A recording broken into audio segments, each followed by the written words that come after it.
Merhaba arkadaşlar. Umarım herkesin keyfi yerindedir diyeyim. Her zaman söylediğim gibi. Biliyorsunuz geçen hafta derinlemesine görüşmeleri tartışmaya başlamıştık. Onun özelliklerinden söz etmiştim. Ve nasıl bir ortamda neler olacak, e, derinlemesine görüşmelerin yapısı nasıl değişebiliyor vesaire onları anlatmıştım. Ama görüşmeciye düşen bir takım roller vardı ve özellikler vardı. Yani bize araştırmacıya düşen bir takım özelliklerden söz etmeye başlamıştım. Esasında değerli arkadaşlar, bugün odak grup görüşmeleri geçmemiz gerekiyordu. Biliyorsunuz bugün ve gelecek hafta, bu hafta ve gelecek hafta odak grupları tartışacağız. Ardından da kalan son 2 haftamızda katılımlı eylem araştırmalarını tartışacağız. Programımız o şekildeydi. Ben sizden çok rica ediyorum. En başında, kursun en başında sizlere verdiğim, sizlerle paylaşılan bir program vardı ve o programın içinde hep kaynaklar vardı, konulara ilişkin kaynaklar vardı. Onları da asistan arkadaşlarımız mutlaka YouTube'da sizlerle paylaşacak elbette. Paylaşıyor da zaten dersler anlatıldıkça. Sizler de kendi eğer bu işle ilgileniyorsanız ve bütün bunları uygulamak gibi bir planınız varsa siz de dosyanıza kaydetmeyi unutmayın. Şimdi ben bugün derinlemesine görüşmeler yarım kalmıştı biliyorsunuz geçen hafta.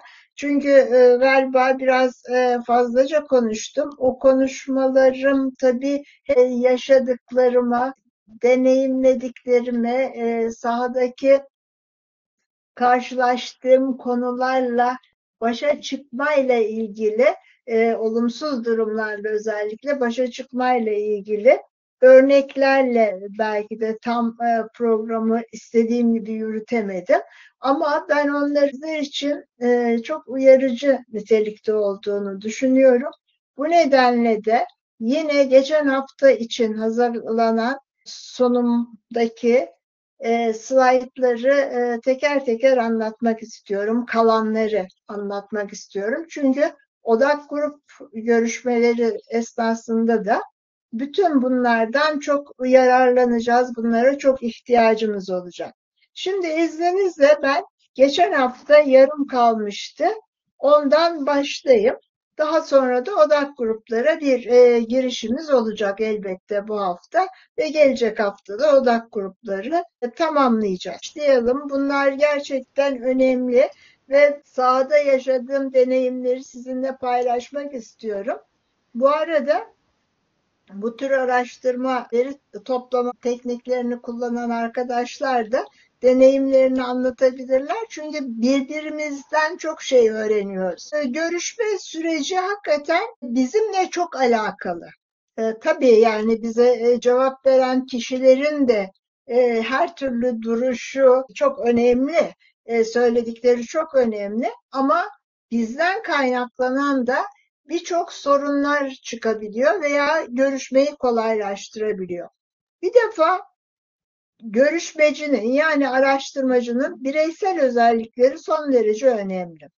Cinsiyet, yaş, etnik köken, mesleki statü, aksan, dini seçim ve benzeri gibi bir sürü özellik çok önem arz ediyor. Şurada cinsiyetten ben size söz etmek istiyorum değerli arkadaşlar hemen burada. Halk sağlığı alanında da pek çok araştırma yaptığım için onlardan da örnekler veriyorum ister istemez.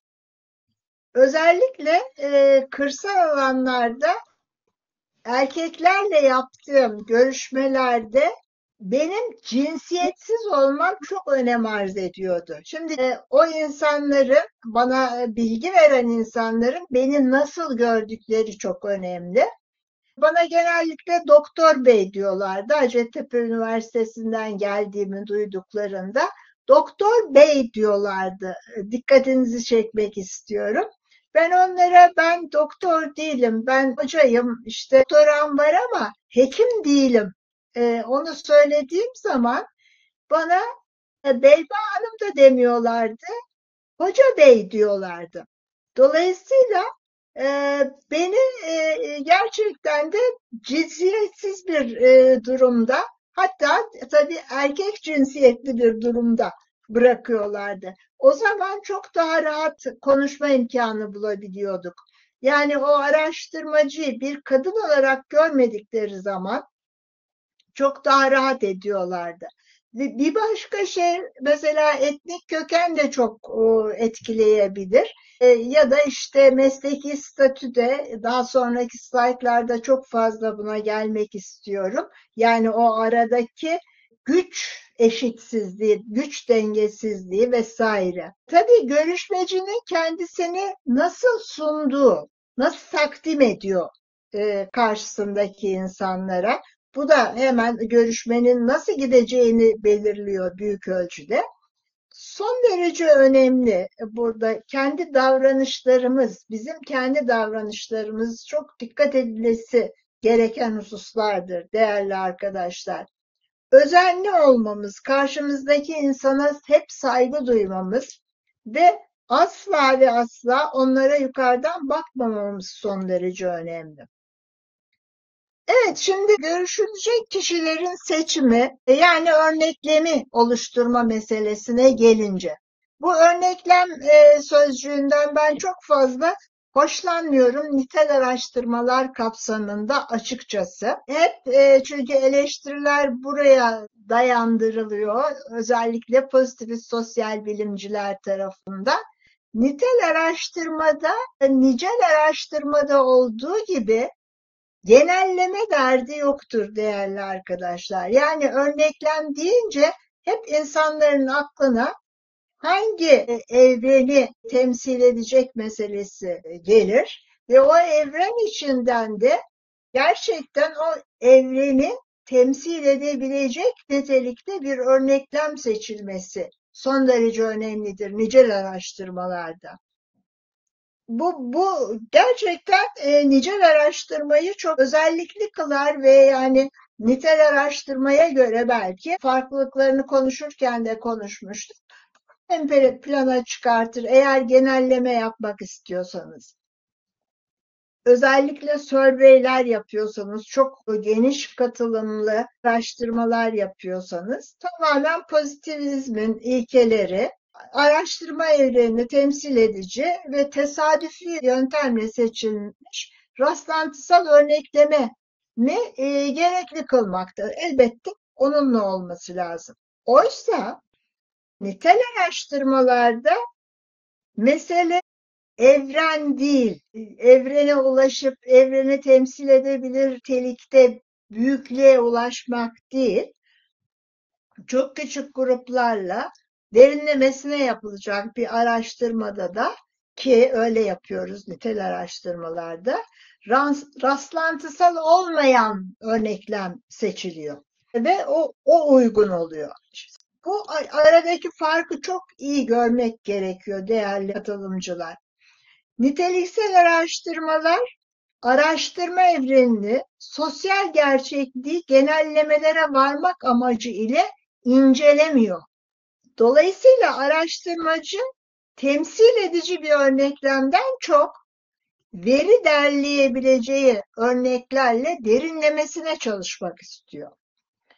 Araştırma probleminin temel önemdeki ögeleri hakkında fikir sahibi olan, deneyimleri olan, yaşantılarından bu ögeler hakkında bilgi oluşturabilecek kişileri örnekleme dahil etmek çok kilit önemlidir burada gerçekten. Rastlantısal olmayan örneklem seçim tekniklerinin kullanılmasının nedeni de bu tip araştırmaların, bakın bunun altını çok çizmenizi dilerim, nitel araştırmalar için söylüyorum. Bir hipotez test etmek değil bizim derdimiz nitel araştırmalar yaparken. Ama nicelde derdimiz o. Burada nitel araştırmalarda bir keşfetme, anlama çabası var. O insanların o davranışlarını bütünüyle derinlemesine anlama çabası var. Dolayısıyla da rastlantısal olmayan örneklemler üzerinden gidiyoruz ve az sayıda kişiyle görüşmeler yapıyoruz.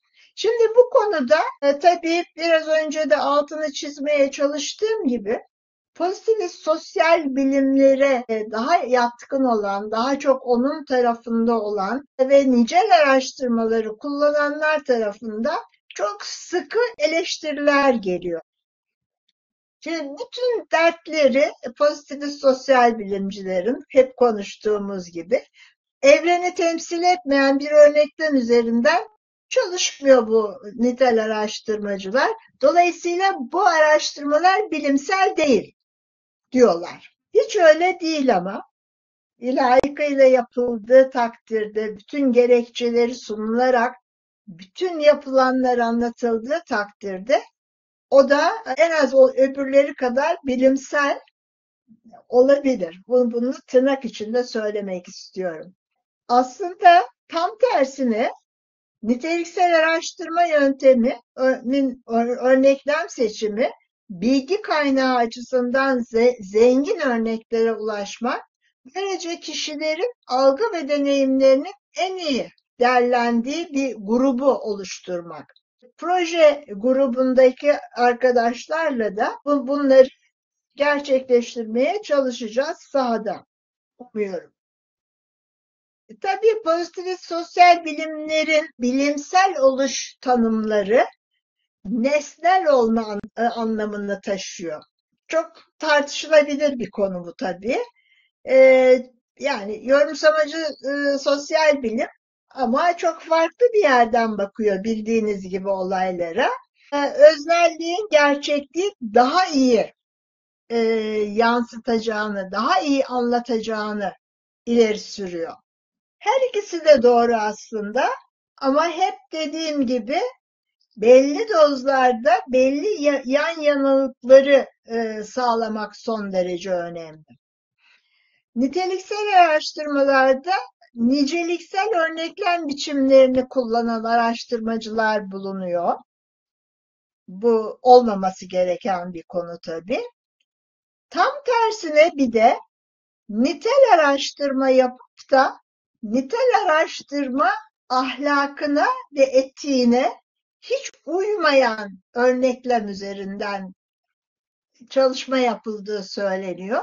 Diyelim ki bazı arkadaşlar bir tane derinlemesine görüşme yapıyorlar veya işte birkaç kişiyle bir odak grup görüşmesi yapıyorlar. Belli standartları, sistematiği sağlamadan ve belli kurallara uymadan o zaman da ne yapsam yeridir, nasıl olsa nitel araştırma diyorlar. Yani bu örneklem meselesi yani görüşmek üzere seçilmiş kişiler, gruba alınmış kişiler meselesi son derece önemli her ikisinde de aslında. Evet, nitel araştırmalarda seçilen araştırma konusunda odaklanılması gereken genelleme yapılabilecek temsil edici bir örneklemden çok daha fazla insan deneyimlerinin çeşitliliğini, zenginliğini, derinliğini, o anlatıları ortaya koyabilecek ve bütün bu konuları derinlemesine kavratabilecek örneklem oluşturmak olmalıdır. Bunu da hiç unutmayalım değerli arkadaşlar. Şimdi biraz bilgilendirilmiş onamdan söz etmek istiyorum. Biliyorsunuz araştırma etiğiyle ilgili son derece önemli bir sürü yazı var, bir sürü kaynak var biliyorsunuz. Son derece önemli bir konu bu. Yani karşımızdaki insanların rızasının alınması çok önemli. Bunu her bir yaptığımız projelerde ve araştırmalarda her zaman için aklımızın bir kenarında bulunması gereken değil, hemen önünde bulunması gereken bir konu. Yani insanlara bilgi veriyorsunuz ne yapacağınızı, ne yapmak istediklerinize ilişkin. Ondan sonra da onları onaylarını alıyorsunuz, rızalarını alıyorsunuz. Bilgilendirilmiş onam bu demek. Daha önce de biraz değinmiştik, anımsayacaksınız. Araştırmanın amacının ne olduğu ve bilgilerin nasıl kullanılacağı konusunda iyice bilgi vermemiz gerekiyor. Görüşülen kişinin amaca yönelik sorularını, o insanlar da tabii sorular soracaklar bize. Onu tatmin edecek şekilde cevaplandırma gerekiyor. Geçiştirmememiz gerekiyor tabii. Daha görüşmeye başlamadan önce. Araştırmanın sonucunda ortaya çıkacak raporun, kitabın, makalenin her neyse o konuda bilgilendirmek gerekiyor. Yani o raporu siz kime vereceksiniz? Kimlerle paylaşacaksınız? Araştırmanın kimin veya hangi kurum için yapıldığı konusunda yeterli açıklama sunmamız gerekiyor o insanlara. Araştırmacının kendisi hakkında yeterli bilgiyi sunması gerekmekte. Şimdi biraz önce verdiğim örnekte bana doktor bey dedikleri zaman ben hekim değilim diyordum. Elbette hekim değilim çünkü ben sosyal bilim araştırmacısıyım. Onu söylemem gerekirdi. Yani hekim olarak beni görmeye devam etmemeleri gerekirdi. Araştırmaya katılacak kişilerin tüm sorularını dikkatlice cevaplamamız ve etik kurallara titizlikle uymamız, bu verinin kalitesi açısından da topladığımız verinin kalitesinin artırılması açısından da son derece değerli hususlar, kıymetli katılımcılar. Evet, neler nasıl sorulmalı? Şimdi bir başka slaydımızın başlığı. Neler nasıl sorulmalı? Evet, görüşme süresince ne sorulduğu başka sorularla bağlı olarak önem kazanmakta. Tabii yani neler soruluyor? Bir kere şu soruları sormamız lazım bizim kendi kendimize en başta. Bir görüşme yapıyoruz. Karşımızdaki insan bu sorduğumuz soruları yeterince anlıyor mu acaba? Onun anladığı soruları mı soruyoruz? Peki acaba cevap vermek istemeyeceği çok özel konular mı soruyoruz? Bütün bunları önceden değerlendirmemiz lazım. O alışveriş listesini ya da görüşme çerçevesini işte öyle diyoruz, iskeleti ya da farklı şeyler söylüyor biliyoruz. Cevap vermek istemeyeceği çok özel konulara da girmememiz gerekiyor. Belki bir yoklayabiliriz başlangıçta. Eğer devam etmek istemiyorsa da çok da üzerine varmamak gerekli tabii. Kişilerin hayatlarında hatalar var. Hepimizin hayatında o kadar çok hata var ki. Yasal olmayan faaliyetlerle meşgul olmuş olabilir ya da travma yaşamış olabiliriz. Biz de yani her seferinde ben açıkçası sahaya gittiğim zaman rapor yazarken de aynı şeyleri hissediyorum tabii. Sahaya gittiğim zaman ya bu soruyu bana bir başkası sorsa ben rahatça cevap verebilir miyim diye o soruyu sorarken bir yandan da kendi kendime soruyorum o sorularla ilgili. Yani karşımdaki insandan gelebilecek olan tepkileri önceden kestirip onunla ilgili bir takım tedbirler almayı da gerektiriyor bu. Araştırmacının tedbirler almasını da gerektiriyor. Bazen hakikaten karşımızdaki insanlara zarar verebiliyoruz. Yani onları hırpalayacak şeyler sorabiliyoruz. Bütün bunlardan da kaçınmak lazım. Hep yavaş yavaş yoklayıp eğer devam etmek istemiyorsa da çok da üstüne varmamak da gerekiyor. Orada o ortamı çok iyi koklamak gerekiyor değerli arkadaşlar. Bazen görüşülen kişileri çok rahatsız edecek, üzecek veya aşırı uyaracak takım sorular da sorulabilir ki bunlara da çok özen göstermek gerekli. Aslına bakarsanız şöyle bu slayta bakalım.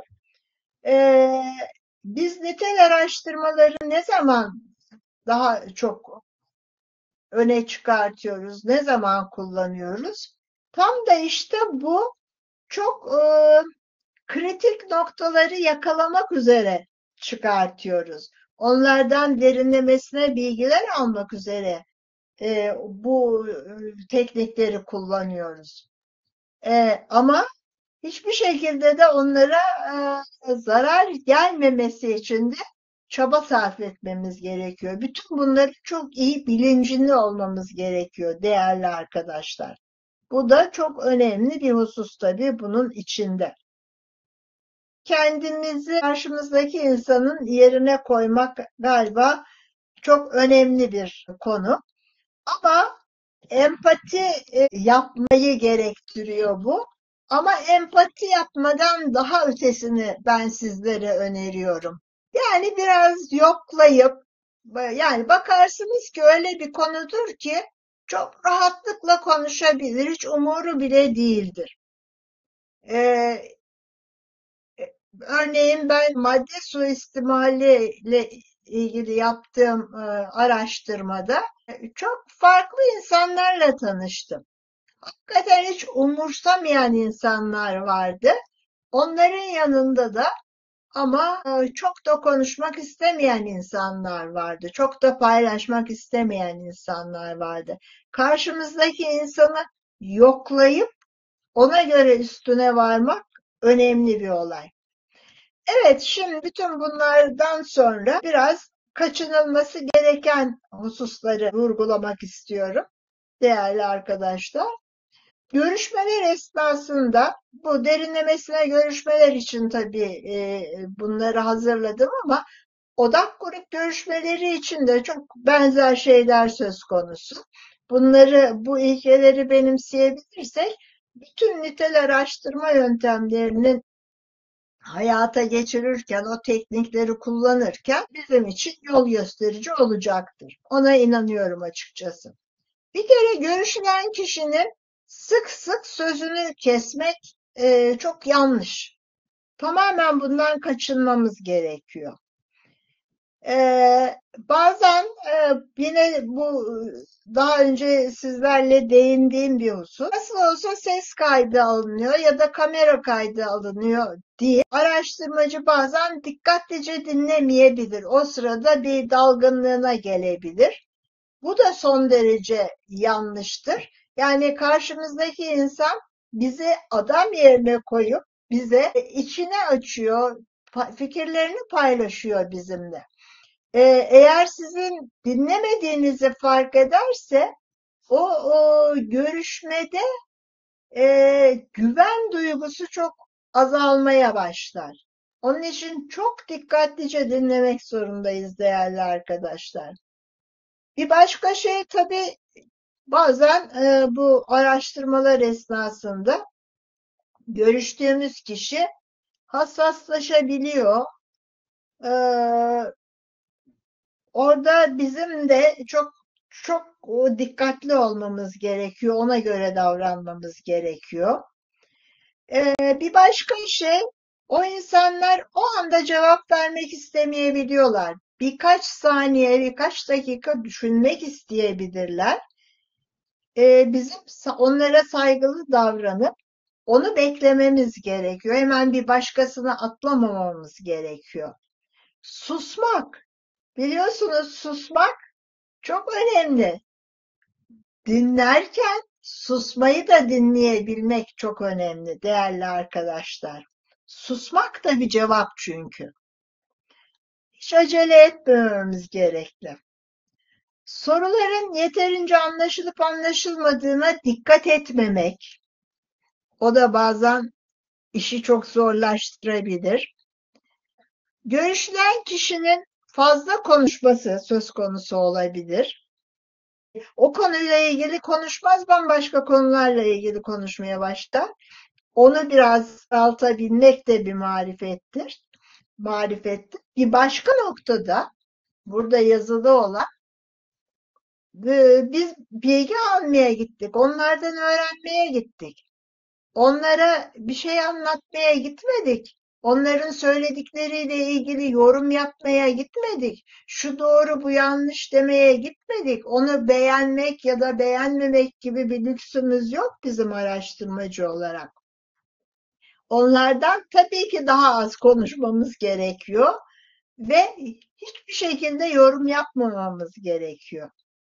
Bir başka şey tabii, bilgiç ve öğretici tavırlar içinde olmamız hiç hoş olmuyor.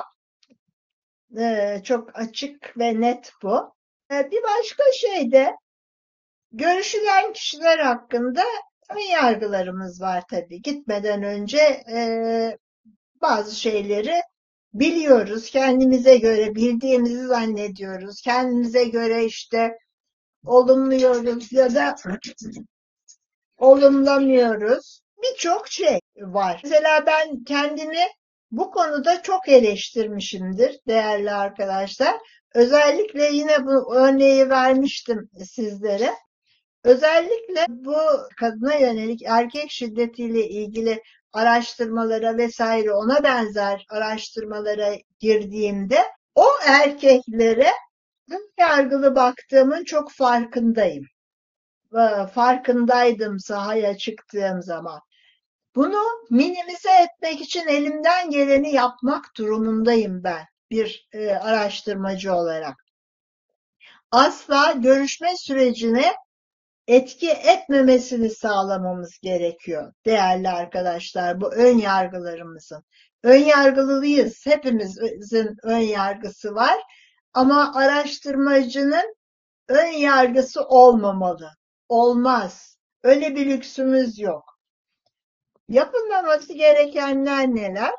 Bunların da çok altını çizerek benimsememiz gerekiyor bu özelliklerinde değerli arkadaşlar.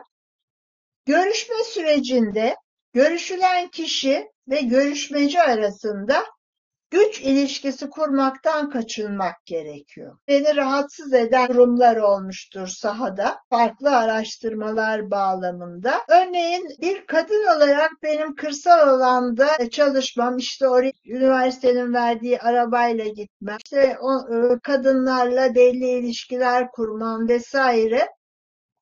İlk gittiğim zamanlarda sonradan alıştıklarında daha farklı oluyor tabii. Kadınlar böyle çok imrenerek bana bakarlardı. Ay sen ne güzel işte şu olmuşsun bu olmuşsun derlerdi. O samimi ilişkiler içinde de. Beni nereye koyacaklarını bilemezlerdi. Bu çok yanlış bir şey. Asla böyle olmamalı.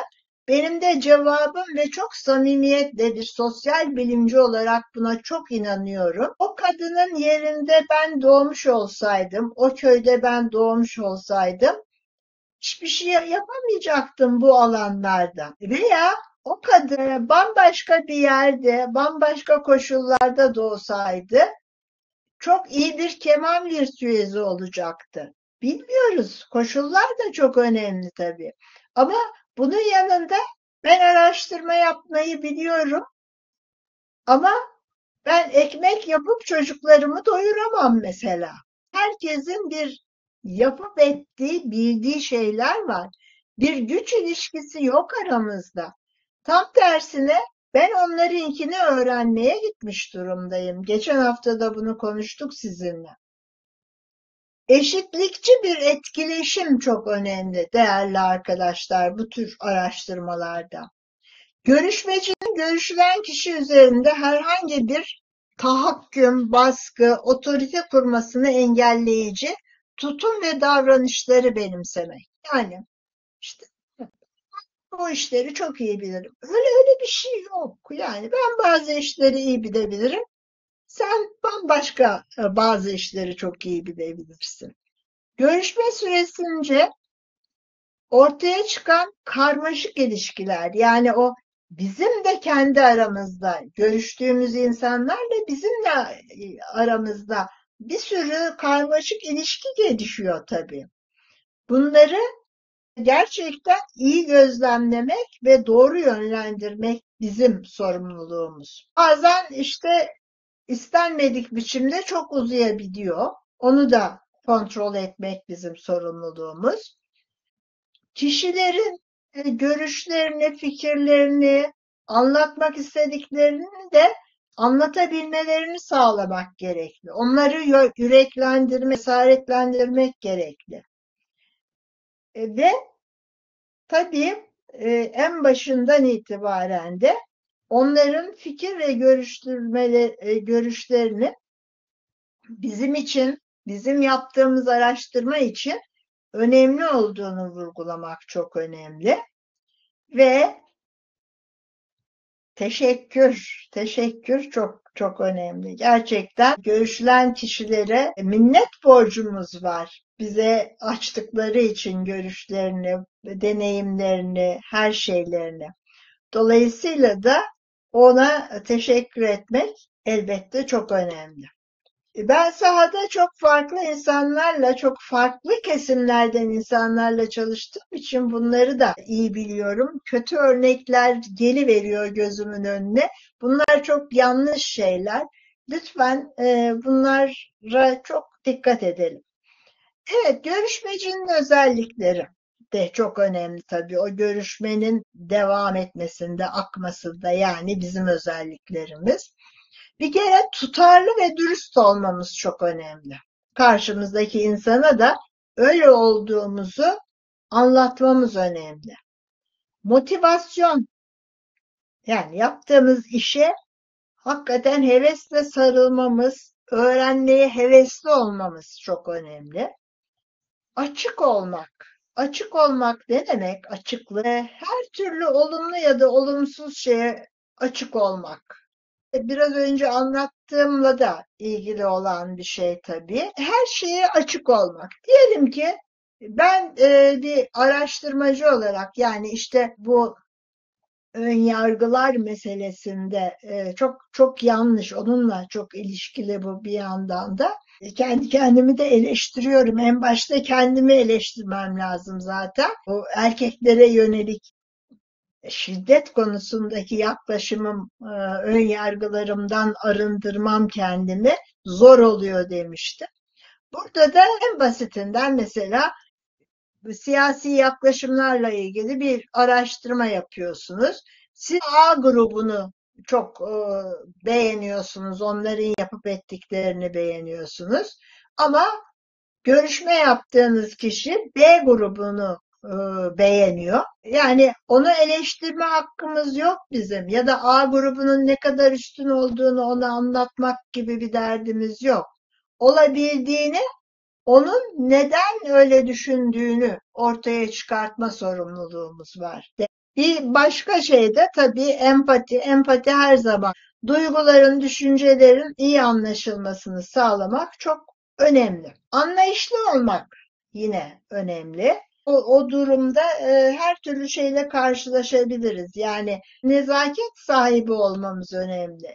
Nezaket sahibi olmak, bütün bu özellikler gerçi bütün ilişkiler için söz konusu ama gerçekliğin aranması tabii bizim istediğimiz o. Gerçekten ne olup bittiğini anlamak. Saygı. Saygı hiç tartışmasız son derece önemli bir özellik. Tabii görüşülen kişinin de bize saygı duyması, o duyduğu saygıyı devam ettirmesi de çok önemli. Ama onun da kaynağı büyük ölçüde biz oluyoruz. Yani o insan size hakikaten güven duyuyor ve kendisini emanet ediyor bir yerde. Kendisini açıyor size o görüşme esnasında. Dolayısıyla onların her dediklerine saygı duymak, her hissettiklerine saygı duymak ve anlamaya çalışmak son derece önemli değerli arkadaşlar. Temel iki amacı var. Bir kere görüşme anında kendiliğinden ortaya çıkan veriye ulaşmak. Kendiliğinden ortaya çıkıyor o sohbet sırasında. O kişinin ifadeleri. İfadeler derken sözel ifadelerden de söz ediyorum. Sözel olmayan ifadelerden de söz ediyorum. Arkadaşça sohbet ediyorsunuz. Kişinin tutumunun işte belli bir konuda ne olduğunu, davranışları ve diğer bilgilerini sizinle paylaşmasını sağlamak son derece önemli. İki temel amacımız bu. Evet, şimdi bu görüşmeler esnasında tabii bir sürü engeller de var. Özellikle de görüşülen kişiden kaynaklanan. Bu engelleri de nasıl aşabiliriz'i önceden düşünmek gerekiyor. Karşınızda sizinle sohbet etmeye bilgilendirilmiş, rıza göstermiş kişi her zaman sizin istediğiniz gibi cevaplar vermeyebilir. Sizin istediğiniz gibi her neyse bunu da çok tartışabiliriz tabii. O süreci, o görüşme sürecini rasyonelleştirmeye çalışabilir. Yani mantıksal cevaplar vermeye çalışır. Şöyle hissedebilir ama mantığı öyle hissettiğini söyletmeyebilir. E, Mantıksal neyse ona cevap verebilir. O şekilde cevap verebilir. Veya duygusal nedenlerini veya değerlendirmelerini katmadan gerçekten ne düşündüğünü saklar, işte geçiştirebilir verdiği cevapları. Bazı şeyleri söze dökmek istemeyebilir, olabilir. Kendine göre imajını zedeleyecek davranış ve tutumlarını ortaya koymak istemeyebilir. Diyelim ki çok basit olaylarda bile hani yasaklı madde değil de kilo ile ilgili bir araştırma yapıyorsanız, beslenmeyle ilgili en basitinden size sizi öyle görür ki sizin karşınızda kendi imajını zedelemeyecek şekilde ne bileyim ekmeği 5 dilim yiyorsa günde bir dilim ekmek yediğini ifade edebilir. O sırada doğru olan imajı onu gerektirebilir. O anda öyle hissedebilir. Yapacak hiçbir şey yok tabii. Olağanüstü kibar davranmaya çalışabilir. Çok çekingen olabilir, çok endişeli olabilir ve gerçeği olduğu gibi yansıtmayabilirler ve karşısındaki insanın, araştırmacının ne duymak istediğini düşünüyorsa onu söylemeye çalışır, gerçeği değil. Ama asıl derdimiz bizim gerçekliğe ulaşmak. Şimdi odak grup görüşmelerinin araştırmacılar için avantajları vardır. Yani ben odak grup görüşmelerini çok seviyorum. Onu hemen söyleyeyim. Benim en sevdiğim özelliği insanlar arasındaki etkileşimi gözlemleyebilmektir. Odak gruplar yapılırken. Görüşme sırasında birbirleriyle olan etkileşimlerini gözlemleyebilirsiniz. Sizinle olan etkileşimlerini gözlemleyebilirsiniz ve birbirlerini nasıl etkilediklerini, hangi yollardan giderek ve nasıl bir vücut dili kullanarak, nasıl bir sözel ifade kullanarak etkilediklerini gözlemleyebilirsiniz. Gerçekten odak grupları bu her ikisi de özellikle de bu söylediğim iletişim dinamiklerinin ortaya çıkartılmasında çok avantajlı olduğunu düşünüyorum doğrusu. Evet, yani araştırma konusuna göre o belli özellikleri belirlersiniz, ona göre homojenize edersiniz o grubu. O şekilde seçersiniz birlikte olacağınız insanları. Belli bir konu üzerinde anlaşarak tartışılır. Gece veri oluşturulur. İşte daha önce hazırlanan görüşme çerçevesi, ne derseniz deyin, konu kılavuzu, rehber, alışveriş listesi veya başka şeyler de diyebilirsiniz. Bir moderatör görüşmeyi yönlendirir, bir de gözlemci olur.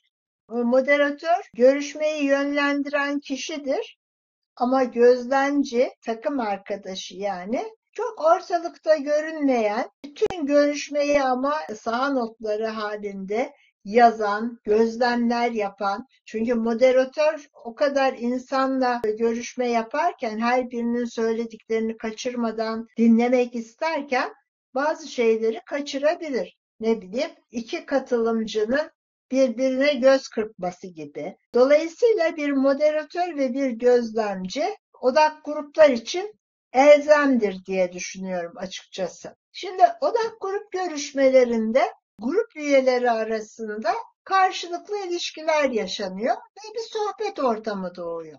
Şimdi burada tabii önemli olan gruba katılanlar. Gruba katılanlar kimler? Bir, birbirini çok iyi tanıyan insanlar olabilir. Mesela bir köye gidersiniz. Köyde, mahallede oturan işte dersiniz ki son 5 yılda ilk evliliğini yapmış kadınlarla görüşmek istiyorum diyebilirsiniz araştırmanızın özelliğine göre. Onlar küçücük bir köy ortamında birbirlerini çok iyi tanırlar. Herkes herkesin ne yaptığını, ne zaman çocuk sahibi olduğunu, ne zaman ne olduğunu, hatta biri birinin düğününde giydiği elbisenin yeşil olduğuna kadar hatırlayabilir. Ama bazı konular çerçevesinde, araştırma konusu çerçevesinde bu son derece sakıncalı da olabilir. Birbirlerini hiç tanımalarını istemeyebilirsiniz. Hiç birbirini tanımayan insanları bir araya getirip belli bir konuda da tartıştırabilirsiniz. O sohbet ortamını oluşturduğunuz zaman gerçekten çok güzel veriler toplayabiliyorsunuz. Peki, odak grup görüşmeleri her koşulda rahatça kullanılabilir mi? Nerede, hangi koşulda odak grup görüşmeleri yapılmalı ile ilgili doğrusu biraz bilgi sahibi olmak gerekli. Bazen yani çok ciddi şekilde para kayıplarına neden olabiliyor. Bir şey çıkmayabiliyor ortaya. Bunları azaltmak ya da işte engellemek için iyi bilmek lazım. Bu TÜBİTAK projesi kapsamında da araştırmacıların önüne gelecek problemlerden biri olabilir diye düşünüyorum. Projeyi yazarken her biri birbirinden değerli hocalarımız vardı. Farklı deneyim birikimleri, bilgi birikimleri olan, onların akıllarına gelen, onların çalışmaları bağlamında bildikleri bir takım başlıklar, alt başlıklar vesaire ortaya konuldu ve projede yer aldı. Ama bazen bu katılımlı eylem araştırması esnasında yeni başlıklar, alt başlıklar ortaya çıkabilir. Ona ihtiyaç duyabiliriz. O zaman da kullanılması gerekiyor. Grubun dinamikleri ortaya çıkartılmak isteniyorsa son derece önemli olur. Bir başka şey, tüketicilerin belli bir ürün sunacaksanız ona ilişkin tepkilerini, yaklaşımlarını ortaya koymak isteyebilirsiniz. O zaman yaparsınız. Ve nitekim de zaten özellikle pazarlamacılar, pazarlama alanında çalışmalar yapanlar diyelim, bu odak grup görüşmelerini çok sık kullanıyorlar. Sonuçlar hemen alınmak isteniyorsa ve bu çalışmanın sonunda bir niceliksel araştırma planlanıyorsa odak grup görüşmeleri yararlı olmakta.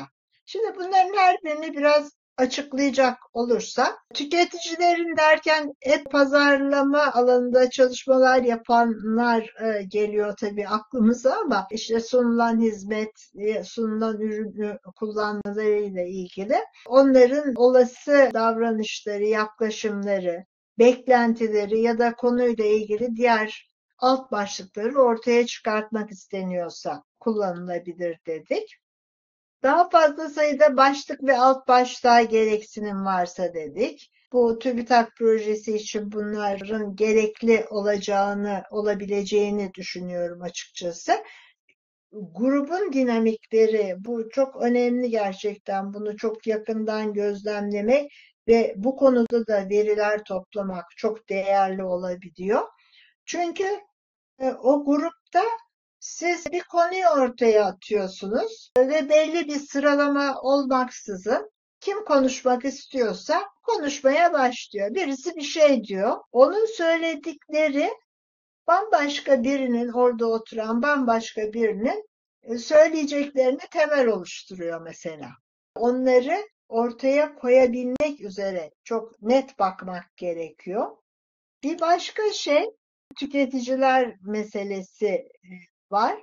Şimdi bu tüketicilerle ilgili bir şey daha eklemek istiyorum. Açıkçası şöyle, özellikle de derinlemesine görüşmeler daha çok antropologların kullandıkları teknikler. Örneğin sosyolojide bize bu öğretilmemişti. Şimdi artık öğretilmeye başlandı. Nitel araştırmaların, yorumlamacı sosyal bilimlerin anlamı iyice kavrandıktan sonra odak gruplarla ilgili hep şu hikayeler anlatılır. Odak gruplar nasıl sosyal bilimlerin diğer alanlarına da yaygınlaştığı ile ilgili gerçekten pazarlama araştırmaları yapanların bir anlamda sosyal bilim pazarına getirdikleri, lanse ettikleri bir yöntem olarak anlatılır. Şöyle ki bir bisküvi fabrikası kuracakmış birisi. İşte üreteceği bisküvileri kimlere satacak meselesi. Hedef kitlesi ile ilgili bilgi toplamak istiyor. Bisküviyi hangi kağıda sararak ambalajlasın? Acaba daha parlak kağıda sarınca daha mı fazla hedef kitleyi büyütebilecek? Veya işte jelatinin içinde daha görülebilir olması mı hedef kitleyi daha büyütebilir? Tüm bunlarla ilgili araştırmalar yapılmış.